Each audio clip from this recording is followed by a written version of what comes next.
and city leaders in Oconto have called a flood emergency after an ice jam pushed several feet of standing water into roads and into basements across town. Here's NBC 26's Eric Crest.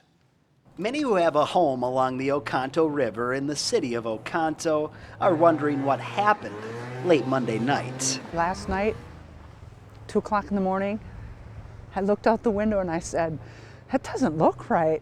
I didn't think it would come up this far. Due to an overnight ice jam, the Oconto River was forced to occupy some new space typically reserved for driving on. What that means is that all vehicles must stay off the streets that are flooded, whether or not they're marked as closed. Some went for it despite the city's warnings, though, with varying results. Are you kidding? I can barely get out of my driveway. I'm afraid I'm going to get stuck. And while the city's flood emergency is giving drivers a heads up of what they may encounter, some businesses are feeling the river's push firsthand. All the way up to the back of the lanes. It's actually to the bottom of the machines behind here. DJ Moberg, the owner of Oconto Lanes, says he's been running pumps and has been gathering sandbags since the early hours of Tuesday, trying to save his lanes. If it gets any higher, we're not going to have bowling until I get the machines fixed and get it all pumped out of here.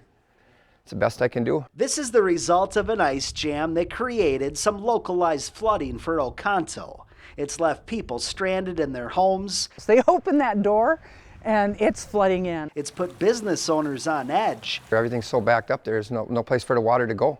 And it has left countless hoping for a more optimistic outlook in 2020. It's a hardship for Oconto right now.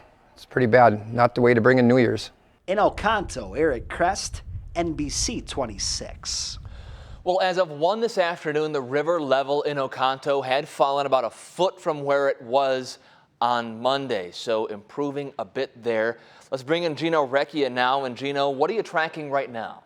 Well, the river flood warning, John, did expire because the river itself, the level has dropped below flood stage. But when you add a dam, when all that water's moving towards that ice jam, that water has to go somewhere, and it's going around the ice jam, which is those subdivisions. We have a flood warning in effect until tomorrow morning, but it could certainly continue or get canceled early. It really just depends when this ice jam will clear up, and sometimes we just never know. We just have to wait out and see it out. Another thing to chat about, temperatures today were a little bit cooler. We were in the upper 20s. Average high is 25, and if you're planning to go out and enjoy the kickoff in 2020, grab a jacket. It will be getting a little bit cool out there. We're tracking a little bit of a warm up before more cool air moves in here. The details in a bit.